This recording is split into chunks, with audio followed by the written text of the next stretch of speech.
So now that we've dealt with the shit of the shit sandwich, we're going to go to the nice, luscious, fluffy White bread. slice of Wonder Bread that we have waiting for us on the other side. Ooh, or the Hawaiian rolls. Or, like, have you seen those burgers where it's like a grilled cheese sandwich with a burger and then a grilled cheese sandwich stacked together? Sounds like a tummy ache. Okay, well, I mean, this episode might be a tummy ache for some people, I guess. Stop. Think of the greasiest, like, most tummy-wrenching food that's so satisfying and so yummy. And that's us.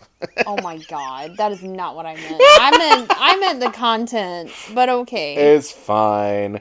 So now we're going to talk about what are the positive attributes that you acquire or enhance or develop while working in EMS. And I'm sorry, this is I'm a little passionate about this, and I'm just going to say it right now because we don't talk enough about this shit. And I understand the people who feel like so locked into this job because they're just like, my God, what else can I do? Like, so many places, if you know you're going to be, if you know you're not going to use your full skill set or whatever, and I'm like, it's not just about the skill set. The first thing that I would say that as a whole we are really good at is being very resilient people. Yes. I would say this is the flip side to the like pessimism, defeatism. We're so used to things not going well in general. We're really good at just keeping on.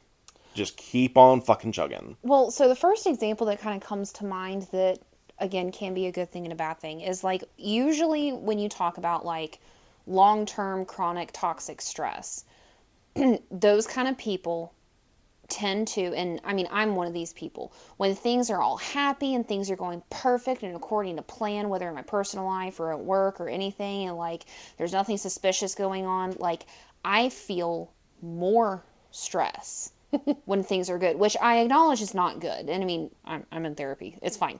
But, like, it's one of those things that we're so resilient at changing algorithms and being able to handle a dynamic call or scene. You know, you're trying to treat a patient and then 50 family members show up and are, you know, wanting 10 different things, or, you know, that DNR patient or whatever, that we have the resilience to handle it, that I function significantly better in those high stress situations. You giggle, but, like, I feel at peace. Well, but it kind of those. proves the point. And I kind of want to, you know, as we go through each of these, point out the connections to entrepreneurship and the rest of the business world that's out there.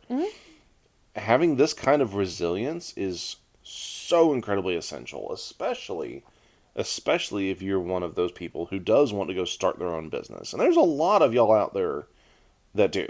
That have great ideas. Yes. But it's like, well, because you've been beaten down because everybody that you try and explain it to is a defeated, pessimistic motherfucker and just smacks you and says, ain't gonna work because of this. Fuck them. Seriously, fuck them. Go do your thing. Go find, if you really give a shit about that, listen, again, I've made references to things and we're still not, talking major public details yet, but I have a particular project that I have been working on for 3 years. Yeah, 3 years. And I thought it was going to take me like 6 months. Yes. And you've seen it because you've been a part of this the last 2. Like, it's hard. It's really fucking hard to keep going when nothing goes according to plan. No plan survives contact with the enemy. None. He's been borderline insufferable. Not as insufferable as when I was waiting on my glasses to come in. No, I really wasn't. Not even fucking close. You know what? Of our whole relationship, that was the 1 week I really considered smothering you with a pillow. He was waiting. You might as well tell people. Yeah, I've always had like 20/10 perfect vision, like always. Wonderful. I can read the house numbers on a crack house at 2 a.m. in the rain. Literally. Like that was how good my fucking eyesight was. And because we all know there's no house numbers on those houses anyway. He just made it's like some Joker graffiti or some shit, like you're in Gotham. But anyway, that was always my vision for years. Well, I was starting having a lot of what I thought was motion sickness and headaches and all of this. And, somebody was like, hey, you should probably go get your eyes checked. And I'm like, nah. My eyes are fine. Mind you, me, myself, and I are like fucking blind as a bat. Yeah. He finally gave in one day and was like, okay, I'll go to the doctor. So I got him an eye doctor appointment like within a few days. Yeah, it was pretty quick. It was very quick. And they're like, hey, you need glasses. So we ordered them that day. Uh-huh. They said it would take a week. They said like They that said was 1 to 2 weeks. well, they said 1 to 2 weeks, but like the point was they assured us that it was not going to be faster than a week. Mm-hmm. Meanwhile, and now that I know what the problem is, now, because I've been miserable for weeks at this point. Like, Honestly, it was probably a couple months because the Yeah. problem just kept getting worse, and you were like, "No, it's not my eyes." Yeah, it was bloody awful, and so the whole time I'm sitting here thinking, why the fuck does it after all the technological advancement we've had, why the fuck does it take so long to make some goddamn glasses? Every day, every Yeah, for like a week and a day. half, I was at least a week and a half. I was like that. Every day. Literally, he woke up the next day. He's like, "I'm gonna call and check," and I'm like, "They said a week. It's been less than 24 hours." And every fucking day, he would. I mean, he really did. He had the man flu of the fucking eyeballs. I don't get sick, and I don't really bitch about not feeling well for the most No, part. he doesn't. He doesn't. I'll give him that. But Like, he had the man flu of the eyeballs. I was making up for all those years not being sick. You Like, really it was did. all hit at once, and I was like, I fucking hate this shit. Oh my goodness. And so anyway, He did not have resilience with the glasses I did not. waiting. I did not do so well with that. But the rest of it, point being, we are very good at operating under disappointment. Yes. In EMS, we are incredibly good at that, and that's sad that we have to say that. Well, and significant changes. Yeah. You know, you have to have not always for the best. I mean, yes, Well, contingency plans. Look at COVID.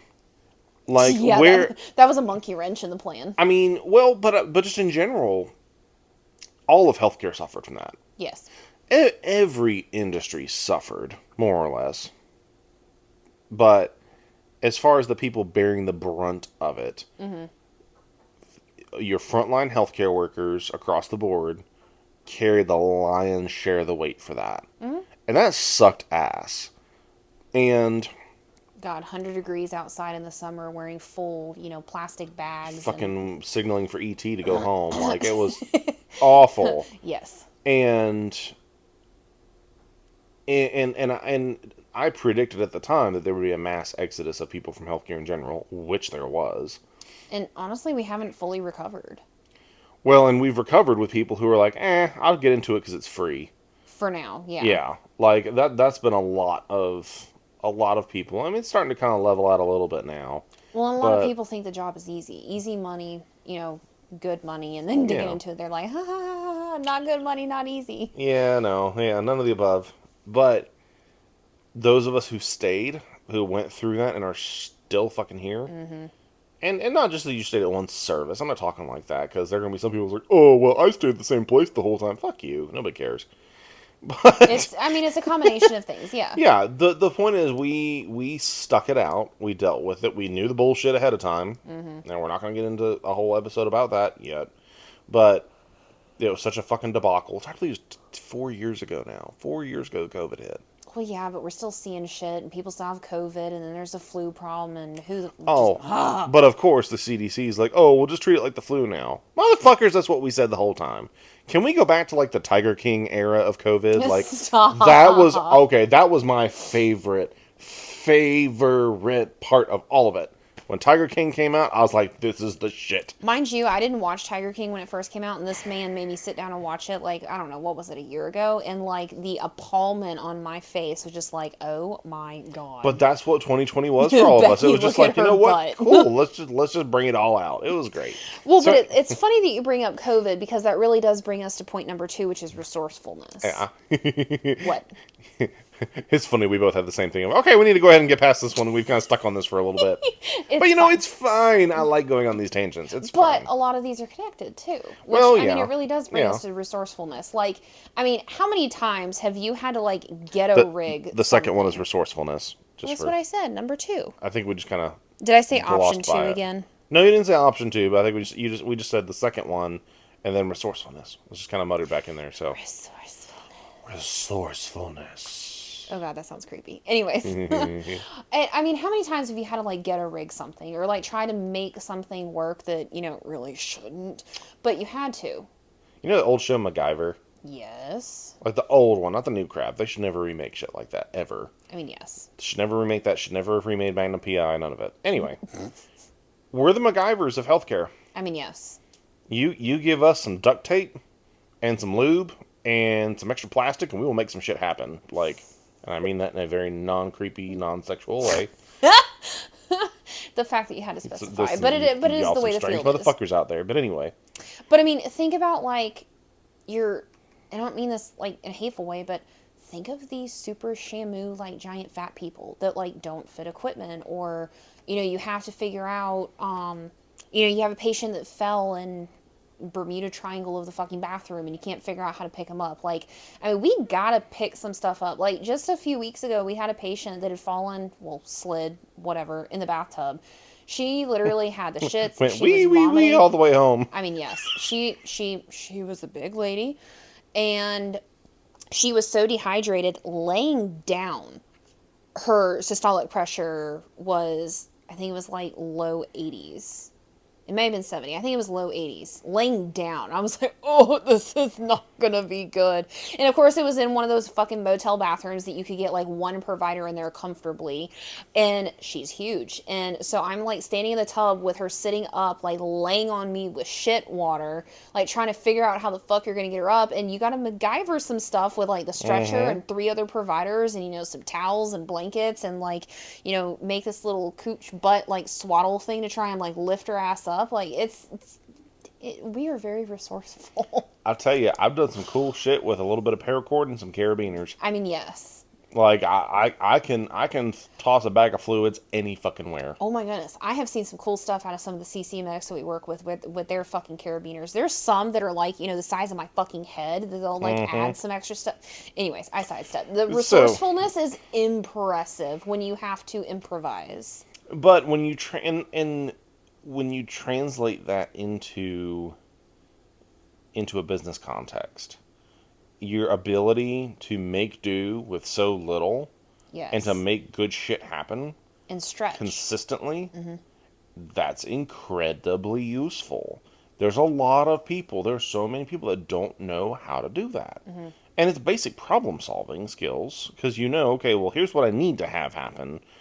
How can I get there with the tools that I have? Which is funny, because I hated problem solving with word problems and math, but like, damn, I can do it in real life. I've always been just natively a problem solver, and I think that's really why I took so well to this field. It's annoying sometimes. What? Problem solving. Well, I'm just kidding. Well, and I was thinking more so in the context of just like environmental problems, things that come up you have to deal with, but that too. I'm a lawnmower. Yes. And I'm a delicate flower. No, I'm just kidding. Bullshit. Anyway. But no, that ability, the focus on solutions that paramedics have a very attuned skill. No, we're not a master of anything, but we are a jack of all trades. And that plays well to us, and we know how to utilize the people around us too. Say, hey, you're good at this. Get over here and do this shit. You get over here. You suck. Come here. Like, we're very good at that. No, I'm sorry. The ADD is strong tonight. I should have taken some medicine before we started. Oh, it's fine. You said we're the Masters of Disguise. It made me think of the movie Masters of Disguise. The turtle. Oh my god. I'm sorry. I have not. I was happy not remembering anything about that movie. I'm sorry. And here we are. The ADD is so strong tonight, it's hard. Yeah. So, we're just going to pretend that didn't happen. So, calm under pressure. Well, but I guess to wrap up resourcefulness, like, that is a skill that translates everywhere. If you have a highly attuned ability to find creative, practical, genuine solutions to problems, that will translate anywhere. That doesn't just work in medicine. I have to say, just as, I guess, kind of my last comment, when it comes to resourcefulness, I also think about, like, the connections that we make. Whether it's connections that we make with patients or family members on scene, or just the other people within this field. Like, I can think of a paramedic who is like a skilled mechanic, and then like a mechanic that owns his own lawn service. Like there are so many of us that have started to break into our different fields. Like if I need something, we could probably go to somebody that we personally know. Talking about the jack of all trades. Like, Yeah. and if we want to work on something for business, we're pulling on some of our friends that have other skills that we're going to build up our businesses that we'll need, even if it's later on and not right now. But having the resources to pull in and build what we need. Like from people, not just like Yeah. environmental problem solving. And not, not in a manipulative way, but like you're saying, like, No, hey, making connections. we're building a network. And we are very good at doing that when we are disciplined enough to do it the right way. So the third attribute we have, we kind of sort of started to reference it. Sorry. It's fine. Calm under pressure. Honestly, I think that kind of, it does need to be acknowledged, but it kind of goes with resilience. I'd say there's a slight resilience is much broader in the Yes. sense of, in general, you're used to being on the shit end of the totem pole. You were, for those of you who have seen the absolutely horrible horror movie, The Human Centipede, you're the last person on the centipede. Stop. Like, you're getting the recycled shit. Stop it. So, that's what we're used to in EMS. We are literally used to being the ass end of all of it. So, it's fine. I feel awful that I referenced that movie for you, and then you watched all of them, and now we're like telling everybody else about it, and there are going to be some people that don't know what the fuck we're talking about, and they're going to go look it up. If you do not have a cast iron constitution, I would strongly recommend not watching The Human Centipede. Honestly, don't even look it up. The diagrams are not good. Yeah, it's a little rough. It's probably exactly what you think it is. Oh yeah, but Sorry. but the specific ability to be calm under pressure. Now, unfortunately, not all providers have this. Yes. And that's something that we've talked about elsewhere, especially in the clinical discipline episode, where you need to run the call, not have the call run you. But for the most part, this field produces people that can do this very well. And that ability to have shit absolutely falling apart around you, and you're just like, man, I need to take a shit. And just be so utterly unfazed by it is an incredible skill that, again, translates so beautifully to the rest of the world, especially to starting your own business. You're going to have shit fall apart on you. Like I said, no plan survives contact with the enemy. None. Even a virtual enemy. Isn't there another one that's like, you make a plan and God laughs at it or something like that? I guess it depends on which God you're talking about, but yeah. Well, I mean, yes, but like there's a general like thing about like you make a plan and like karma or whatever. Karma does what it wants to do anyway. Pretty much, yeah. Yeah, and there's this element of lack of control that we are used to and are okay with. You can't control all the variables. You can't control every patient outcome. And there's a certain peace in that. And being able to say, you know what? I don't need to flip out right now. Because whatever's going to happen is going to happen. I'm going to do the best I can with what's in front of me. I'm going to carry on, see it through, and trust the process, and carry on from there. And I think the most successful people at this job, or at least like long term, are ones that like naturally can do this. But this is something that can be learned, especially with experience. Yes. I did not know it. I did not know it. He was just a baby. Oof. Oof. Like, I make myself cringe thinking about how I was as a brand new provider, and whatever God you believe in, may he bless all of you that had to put up with me in those early years, because y'all some saints. It wasn't that pediatric call, but there was another call the next shift that I ran that was also a shit show of a call. But the medic who was on scene, who was one of the other responding units, is someone that I have known from the earliest days of my career and was one of my regular partners. And she just looked at me and she said, I thought we agreed to leave this shit behind us. It was just this wonderful little moment. Shit's going sideways. And she and I just had that look of, oh my God, really? We're doing this shit again. We've landed multiple helicopters at a time on the side of the road, all this other shit. Like, she was my Black Cloud partner for not years, but for a long time. And anyway, when you can just sit there and whatever's going on and you can just chuckle and find something to laugh at, you don't need to laugh at the patient. That's, slightly unprofessional depending on the patient. Like I said, depending on the patient. Nothing we'll ever admit to. But that's an incredible skill. That is an absolute incredible skill that you cannot spend enough time cultivating. I think the best way I've heard it described, it was actually kind of the summary of stoicism, where your target reaction is no reaction. Yeah.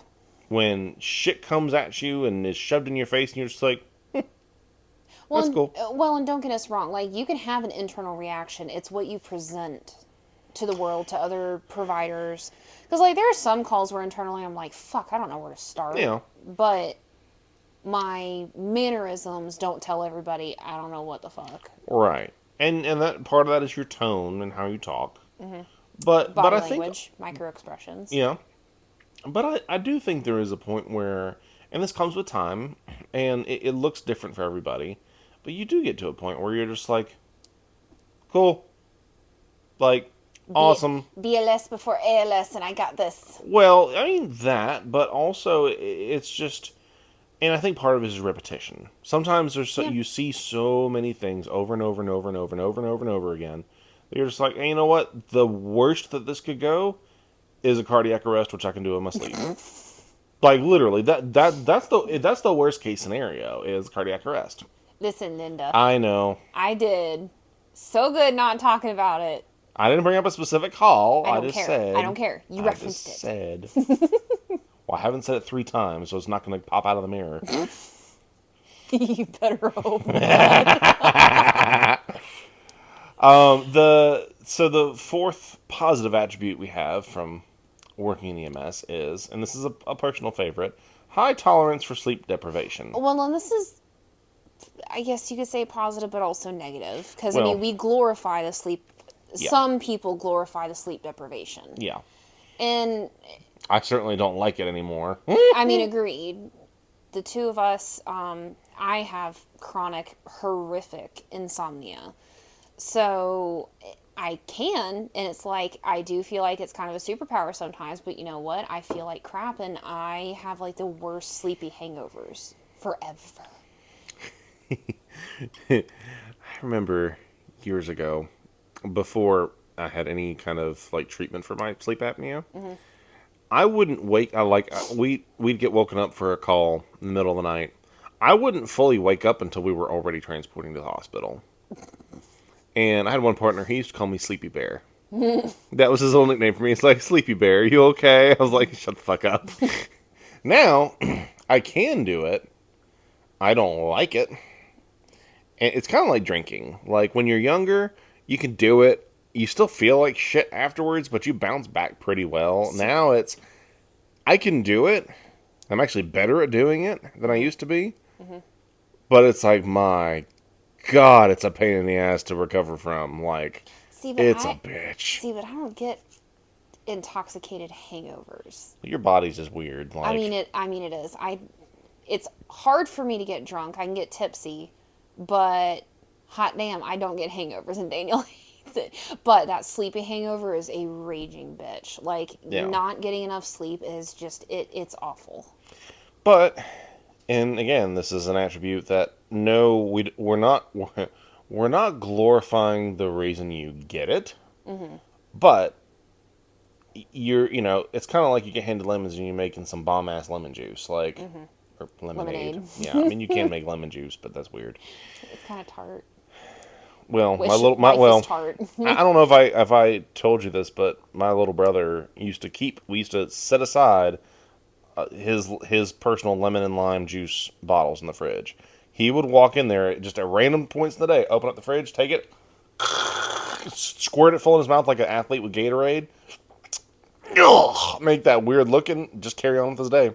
Okay, my jaw hurts and you just made me drool a little. Like, just thinking about that, like, that taste. But that's what. Anyway. So, But I mean, no idea how we got there, but. I don't know. But okay, so the high tolerance for sleep deprivation, though. So, like, let's, for example, think about our schedules and what we're doing right now. I'd really rather not think about our schedules, but fair. But I mean, it's a good example. You know, Yeah. we're not glorifying it, but we have such a high tolerance for the sleep deprivation. I mean, we're working horrendous, horrific, psychotic hours. I mean, we're recording very late at night when we have to get up at the ass crack of dawn tomorrow because we're working hard 8 hours from now. now, it's fine. If we went to bed right now, which is not gonna happen. No. Thank you. But like for huh? I said meow. Stop. You did it. The ADD is so strong tonight. But like with the building businesses and wanting to be an entrepreneur and all that kind of stuff, like you have to work really hard You have to work long days, too. Yeah, consistently, every day. Like, swear to God, we're still working every fucking day. And every fucking night, just about. I mean, yes, you know, to get where we want to be. But even once you get there, ideally, you're going to work super hard for fewer hours, but you still have to work. Yeah. You still have to work. Now, yes, sleep deprivation can cause health problems and all the rest of it, so it's not ideal for long term. But, like, it sets us up for the start of something good. It's another form of adversity that we are built to handle. Yes. And there's certain kinds of self-imposed adversity that are really good and really important.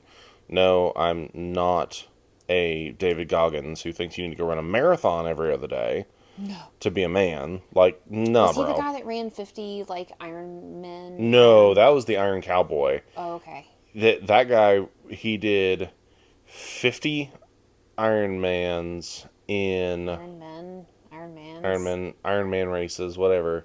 In 50 days, In wasn't 50 it? he ran 50 Ironmans in 50 states in 50 days. Yeah. I mean, it was psychic. I mean, you can watch, was it a documentary or a video? It was crazy. I've seen, well, I heard an interview with him, and I think he's done more since then. I think he did 100 and 100. Like, no, that's crazy. But, if you see me running, you better run.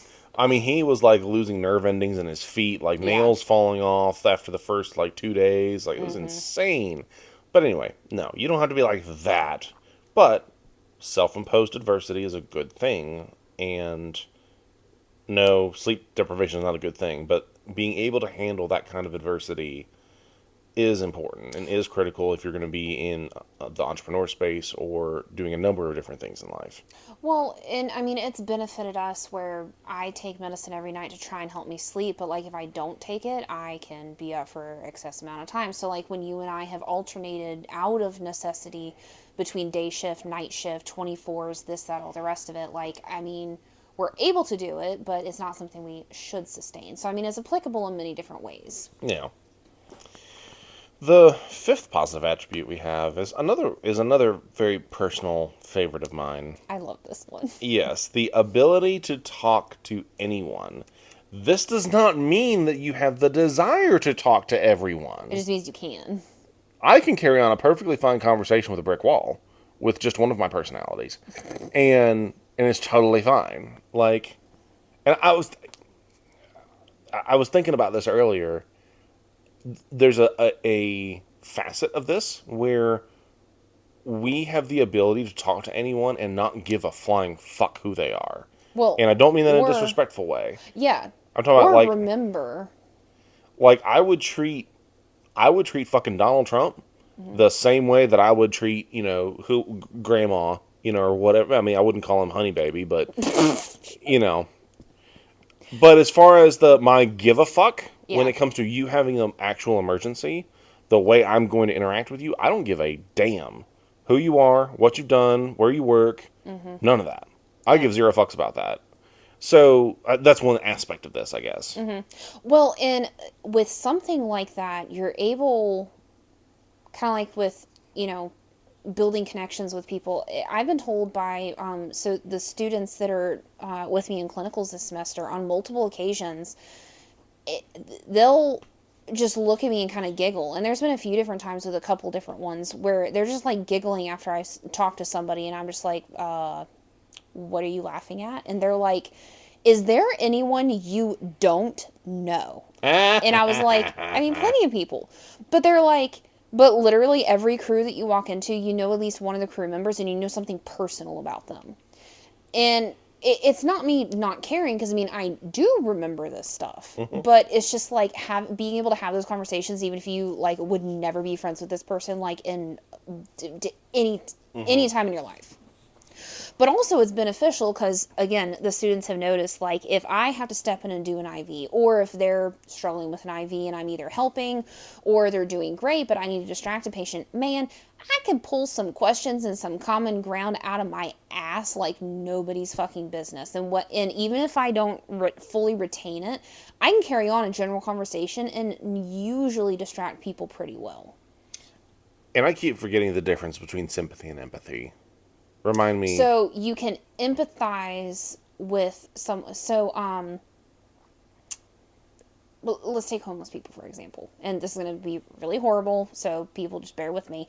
But like, I can empathize and like feel that like that would suck being homeless. Like, I can understand that, but like I can't give sympathy for somebody that is in the same, like, are chronically sick people. I can empathize, I'm so sorry that you feel bad, but I'm not going to like give you sympathy and go like out of my way to like baby you. Does that make sense? Like, I'm not going to feel everything, which I know technically if you want to go down like the empath route, that being an empath means you can feel everybody, which there is a way to control that. Yes, and you should. Yeah, You should there is not. a way to control that, but it's kind of like empathy is like, even if you're not allowing yourself to feel, it's like, I can see how, or like I can imagine how that would make you feel. But sympathy is like, oh, I'm going to buy into, oh, baby is okay, you're not Okay. homeless, it's not your fault. So I think that we have the ability to, with this, to empathize with a wide range of people, either by our personal experience or vicariously through our patients, Yeah. the things we've experienced, and be like, hey, honey, like, I get that this sucks, and I'm sorry. Like, I have seen this before. I know this is hard on you guys. And just talking, God, when you can talk on that tone, that level with a patient, when they're having a shitty day, you will have their undivided attention. They will do anything that you want, and they will answer any question you have. And there's an element of that you can act and you can fake. But I think when you get to the point where you legitimately, like, you almost separate yourself from the medicine a little bit, and just be like, how you doing, honey? Is anything hurting you right now? Like, you weave the medicine back into it, but you go that route of becoming personable with them. You may not give a flying fuck about who they are really, like, actually, Plenty of these people that, hey, I really don't want to get to know you. But that ability to enter into that person's space comfortably and deport yourself that way is incredibly important. Again, on repeat, this translates so well to the entrepreneurial world, whatever you're going to do. And networking. I would say the main thing that keeps people from utilizing this, especially that keeps EMS providers from using it, is we have a very strong anxiety about dealing with strangers outside of the confines of a call. That, I think, that anxiety for the average Joe, I would say there's a very high level of anxiety that prevents us from fully tapping into this outside of the EMS context. I don't even know if that's fully accurate, because like, if you have the ability to separate and like sort of kind of empathize but separate yourself, like, we have the ability, because I mean, we have to talk to cops, we have to talk to firefighters we don't know, we have to talk to people on scene, all kinds of people that we don't know that may not directly have to do with patient care. So like, I think when forced to or need be, we have the ability to talk, but I think it's building, because like, let's think about it with like networking. If you're going to network, you have to build more of a relationship than something superficial. So it's not just necessarily about like talking to whoever when building a business. It's making some level. Now, no, I'm not talking about, whining and dining per se, like very personally, like let's go on a date. Mm-hmm. But it's building those relationships, but also putting ourselves out there to get to be known better. It's a two-way street because your Yeah. clients or whatever you're doing, you have to open up and be more personable than just like it's skin surface superficial. Well, and maybe just saying anxiety is too generic. I think there's a little bit of it, of personal insecurity. Yeah. And because we are different. We're very different than the average person. We think about different things. We joke about different things. Yes. But we are much more in the camp of military and police, and we're on that spectrum more than the regular person. Yes. And so I think this is a one that we have a baseline skill, but it needs to be tweaked. Because I'll tell you flat out, like, I'm very excited about the things that I'm going to get to do business wise over the next 10 years. But there is a little bit of just a little bit of that terror of fuck.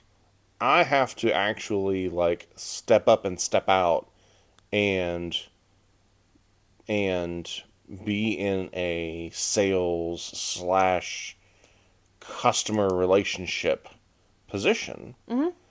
And I mean, in a sense, I'll get to say whatever I want whenever I want, but I have to be a little more political, but I also have to be more, it's a different element that I'm used to doing. So, yes, there's a skill in general that carries over, but you have to cross over the anxiety and the insecurity that's in your way. Yeah. And I really truly believe this, and I'm saying this because I feel it. I know it. I know that anxiety is real, and that's what keeps a lot of people from fully opening up this skill. Is they're scared. They're too scared, and that's fine. That's okay. It takes practice, but you're gonna have to get out there and do it, and think of your time at work as practice. So when you are in those other situations where maybe you want to go get a sales job somewhere. Maybe you want to go build your own company, and you have to be the one that gets out there in front of customers, explaining to them why they need your product. And it takes time. It takes practice. You just got to step out and fucking do it. Yeah. Is really what it boils down to. I mean, yes. Yeah. Which I think Verbal stroke. God. Which perfectly. We are going to put the sound effect back in, just heads up. Oh my God, yeah. One of our friends said that they that they want to count my verbal strokes. Anyway. Was he actually counting them? Yes, that's what he said. That he was going to count them at the end of a month. He was going to be like, "Oh, you verbal stroked X amount of times." I love him so much. But anyway, that was a really bad one. It perfectly leads us into the last one, which is intuition. Which all of us know that there, especially after so much experience and seeing so many patient presentations. Now, no, we're not going to know everything. There could be complex patients and all the rest of it. But sometimes there comes a point where you're like, okay, this patient has very non-specific symptoms, but there is something in my gut that is telling me something's wrong. So and I'm talking the calmest, nothing's going on patient. Would you just briefly about your indigestion turn STEMI? Oh, I mean, that's a perfect example. well, so there's kind of two. Go for it. Well, so I had one patient, and I'm trying to remember I remember what the patient looked like. I remember the room. I remember who I was with. I remember all that. But it was basically, it came out as a chest pain. We get there, and he's kind of describing it as sort of substernal, but also kind of epigastric pain. And it started after he ate something like the night before. It had spaghetti or something high fat, high carb, stuff that's going to tear your stomach acidic. up. Yeah. And he was the patient was a middle-aged individual. Middle-aged dude. So this was not an uncommon kind of thing, it could have been written off as GERD very easily. And there was nothing screaming oh my God, this is a cardiac patient. How STEMIs, they kind of look like a duck and walk like a duck and talk like a duck, and they're usually a fucking duck. Yeah. This guy did not walk, talk, or look like a fucking duck. So, um, I was like, I still just, as our training coordinator called it, my spidey senses started Yeah. started tingling, and get in the truck. Sure enough, having a big old stemmy, and Well, so we're but like, you'd already taken a 12 lead, so it literally developed, didn't it? that's the second one. Oh, okay, my bad. His right off the bat, where it's kind of like, this doesn't really sound like a STEMI, but okay, fine. Like, we'll just Hmm. do it. Everybody was very nonchalant and pleasant and professional, and then it was kind of like, we gotta go. Um, And you were with just a baby. no, Oh no, no, no, no, not not that one. that It one. was the sec. It was the second I one. was a peepaw on the first one. Yeah. Um, Stop. I love I him. hope he smacks you for that. You know what though? I'd be okay if he was my peepaw. That'd be all right. Um, but the second one that you're referring to was also, I was called out for a chest pain. It was a Sunday morning, which, for those of you who have never heard, there's the three C's of Sunday. Stop. And yeah, you laugh, but it's true.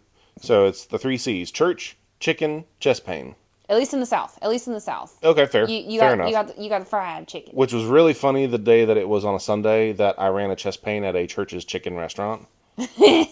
That made my day. It was hilarious. Yes, but that's not this But call. no, that was not this call. This one was an individual. He it just hadn't felt great, so he stayed home from church and was having some chest pain, but it wasn't that bad. And his wife came back and she was all concerned, and I forget what all the details of this patient's history was, but we did a 12 lead right then. I mean, as soon as we walked in the door, slapped the stickers on him, and it looked totally fine. And we're like, okay, cool. He's still just kind of complaining of discomfort, a little bit of malaise, not really feeling great. Vitals were acceptable. So we get him out in the truck, and we start doing some things, and um, he suddenly, like, spaces out and starts yelling. Like, not like yelling at me, but like this panicked.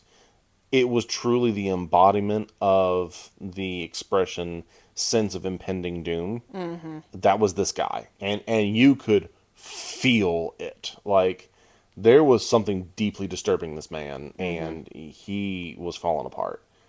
And so my partner and I kind of looked at each other. We're like, this is a little weird. Let's go ahead and go to the hospital. So we were going. I'm trying to remember how this works.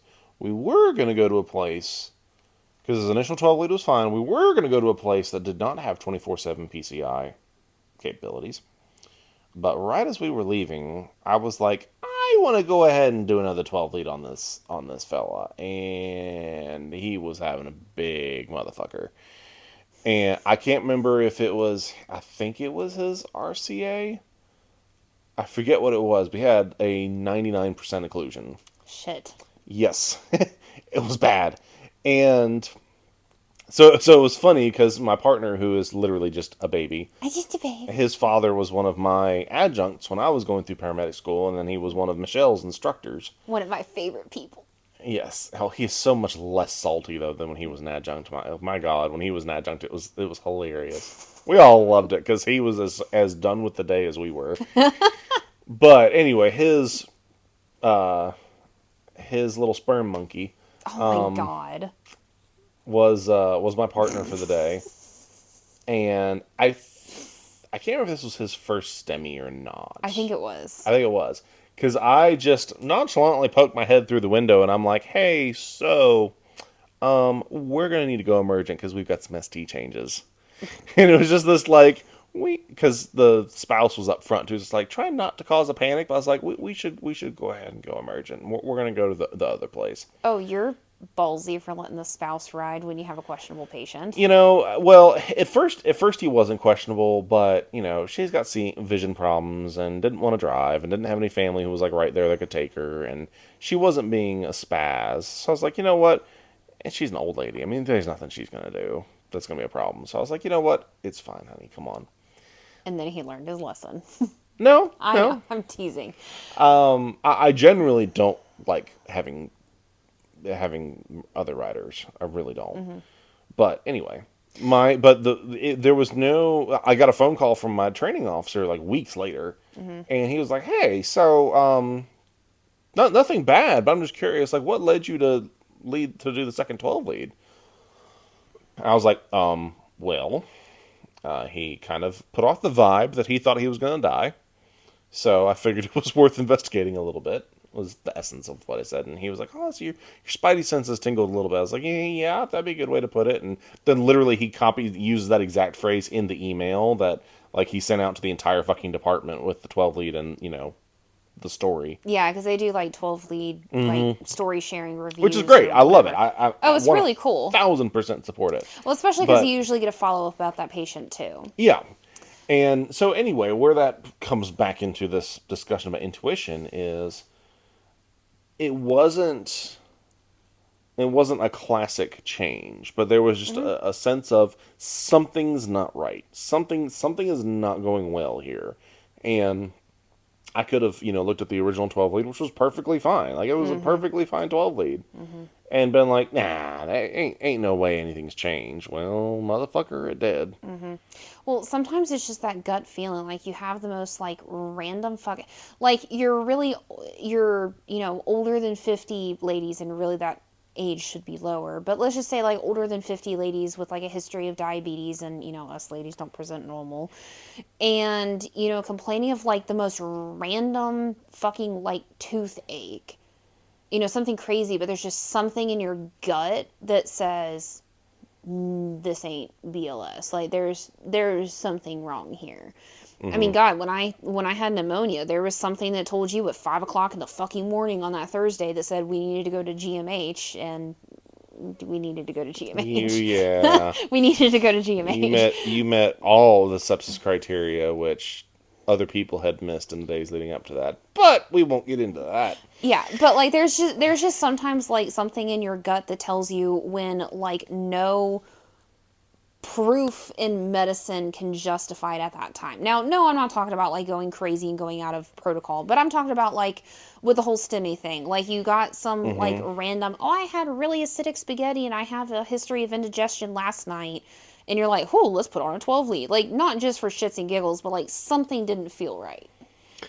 Well, I think too, where we develop intuition really well outside of the clinical aspect of it is assessing people. Yes. We not, and I don't mean assessing just again in a strictly clinical sense, but I remember as a kid, of course, I was always taught stranger danger and all that crap, Mm-hmm. and just this general like, you don't know somebody, they could definitely be a threat to you or whatever. Mm-hmm. And now I can walk down the side of the road and I can tell you pretty much, within about 3 seconds of seeing somebody if they're actually going to be a legitimate threat to me or not. If they have the potential to be a legitimate threat. Mm-hmm. Um, Well, but let's take me for example, which for years this has been true, but I think we're kind of finding that as well. Like, there's just an energy, and I don't know how to explain it, that I get from people that, hmm like, I know whether I trust you or not. I hmm know whether this is going to be a lasting relationship. And, like, there have been times where I'll meet somebody and be like, I don't like that person. And whoever's like, well, why? I cannot always tell you why. It's just a sense I get about somebody. And it may be 6 fucking months before their true colors come out. But like as a whole, I mean that is an intuition, an assessment of energy. I wish there was a word for it, but mine at least historically, now nothing is 100% true, but hmm historically has been pretty fucking accurate. And that intuition is important with business, hmm especially to be able to assess people, or, well, I say business, but whatever you're wanting to, break into if you decided to leave EMS, is being able to assess, is this a good partnership? Is this somebody that can be a good business relationship, but I don't trust them like personally, or, oh my God, this person's going to become family. Well, I mean, on that specific example, if I can't trust somebody personally, I'm not gonna trust them with business. I mean, yes. Not well, and there's rings to I that, was about to but say there are yeah, exceptions. because I'm thinking conversations you and I specifically have had, and I Yes. think you and I have a very good balance because we're offset from each other in how we assess people in a way. Like I have a natural tendency to see positive in people for the most part. I mean, I've got a pretty decent sense overall if somebody's a sketchy fucker. I know this is starting out very, very bad on my part, but let him finish. I promise it's not that bad. Yeah, no. I'm gonna clarify. I naturally, and that's just through the experiences of life that I've had. And yes, I've had some very shitty experiences with people. But I've also had the mentality of I am still open to the possibilities of good, healthy relationships with people. Whereas you have a more natural instinct for, I don't like that. Something's not right. I don't trust that. That doesn't agree with me. And I think those two energies together have a good counterbalance because you both, between the two of you, get a full picture of someone. You're able to see, okay, what are their genuine good redeeming qualities that maybe in spite of their negative characteristics, we can see, well, maybe some of those negative characteristics are part of a backstory that's being rewritten, or they're underlying really who that person is. Not to get ahead of ourselves, but I think this is something worth mentioning. The book that we're going to be talking about next month, The Gift of Fear by Gavin DeBecker, and he really delves into this topic of intuition, mostly from a threat assessment standpoint, and understanding like, hey, how we are biologically programmed subconsciously to assess threats. But I'm trying to remember if he outright drew this connection or if it's.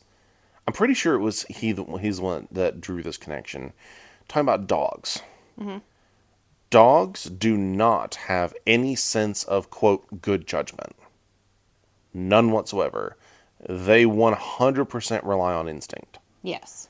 So their reading of someone is solely based on instinct, not, oh, well, I'm just going to give them a try. Like I'm just going to see what happens and just kind of ride with it. Maybe it's not as bad as things look or whatever.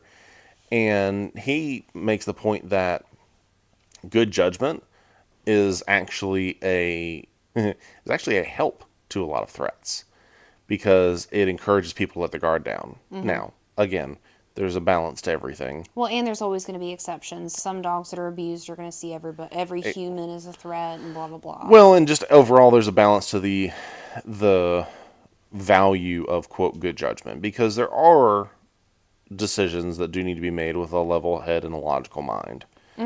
But when it comes to evaluating a threat to your personal well-being and safety, good judgment is usually on the back burner. Should be on the back burner because he's even talked about it. He's like, he runs a consulting company that deals with threat assessment and does politicians, but also business people and so forth. And he relays these stories of he'll have these women who tell him about, their toxic boyfriends or whatever. And he's like, they already have the answers. They just have talked themselves out of them. He, is like, when this one particular woman was talking about an obsessive stalker boyfriend that she had, she tried to break up with and he wouldn't do it. She, asked him, well, what are the red flags I should be looking for? And he just said, well, tell me how the relationship went. And she identified every single red flag from the get-go. And he was like, well, there you go. Yeah. So, a long story short, we, in general, because of the situations that we're in EMS, in public service in general, we are very good at assessing people's character, assessing their, not validity. What's the word I'm trying to think about? Their Integrity. sort of whether or not I can trust what they're saying. Like, is this person believable? Are they being authentic or are they not? And we're used to assessing that. We're used to assessing threats. We're used to running with, guesses on incomplete information and how we treat things. And all of those are good. If you won't act until you have all of the information 100% everywhere, you're never going to fucking act. And so to translate that into the business world, you need to take that sense of intuition and be able to run with things mostly because you just believe it internally and it's just what you know and you know that eventually the facts will support you, or you'll find the way, the actual path to get there. So, this has turned into another almost 2 hour long episode. We've had a few of those. Yeah, I don't know if we're going to break this one up or not. I'll have to look at it, but It's anyway. been a good conversation and kind of funny. And yes, holy shit, lots of ADD moments. yes, and a verbal stroke thrown in there too. Listen. You're welcome, Wes. Stop. So, I guess to wrap it up, don't despise your time in this job. Even if you're not going to stay in EMS for the rest of your career, don't despise it. This is a good chapter of your life. I know for me, it's definitely been one that I thought was going to be the entire story of my life, but it's not. And it's been a damn good building block. And I'm looking forward to the day when I can close the chapter, because that day is coming when my certs will lapse and I will no longer be working in the field. I don't know exactly when that is, but it's coming. And I don't regret getting into this job. There's a lot of other things I wish I had done in addition to this. Just other life experiences I wish I had put more emphasis on. But you really can't beat this job. It has its moments. It has its shit. Whew. There's shit a lot sandwich. of shit in that shit sandwich. There's a lot of just thick, nasty, watery shit in there. Oh, please. But it's true. And if you're not dysfunctional coming into it, you most likely will be when you're coming out of it. But use that dysfunction. Take advantage of the extremes that this job puts you in. Don't despise it. I mean, yes, I'm very much looking forward to not being covered, not running the risk of being covered in people's bodily fluids every day at work. Very excited about that prospect. But you know what? It's still an adventure, and I still enjoy it.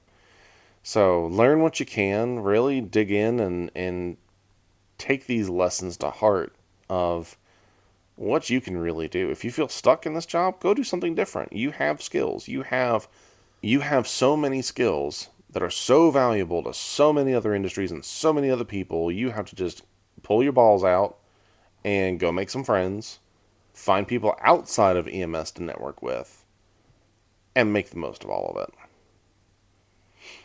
Do you have anything else you want to add? As always, if you got anything... No, I can't remember what you said. I can't remember what you say. As always, if you found value, we ask that you share it with your friends. If you were offended, good. That's what we want. It's important to be offended. If you're not getting offended, then you're probably not learning very much. In general in life, not just here. We love any feedback we get from you guys. We love the shares we get from people. The questions, the comments. The bitches and the gripes. Yes. Mostly questions and comments. So we don't really get many bitches and gripes anymore. Well. Shout out to Brandon and Stewie, our most active fans that we've had so far. I think Brandon shares just about everything we post now. And Stewie at least interacts a good bit with our stuff and interacts with us a good bit too. So we appreciate that. We enjoy the messages. We may not get back to you right away. Because our schedule is a shit sandwich. Well, and the notifications from Facebook Messenger through the project page is hit or miss. Yeah. So we legitimately may not have seen it, y'all. So definitely, we love any questions, anything that you want to hear in the show, throw it out there. We're always open when we have a plan for stuff. But we love hearing from you guys. We love to do other Q&A episodes. Well, and sometimes we throw out the plan and decide to sidestep into something else. Yeah, most of the time we just say, fuck it. We're doing it live. So, anyway. As always, it's a pleasure being with y'all. And we will talk to you next time. Bye-bye. The Paramedic AF show is property of the EMS 2.0 project. The beliefs, opinions, and practices discussed in the show are our own and do not represent our respective employers. Please follow your local protocols, policies, and procedures at all times. All listeners are encouraged to research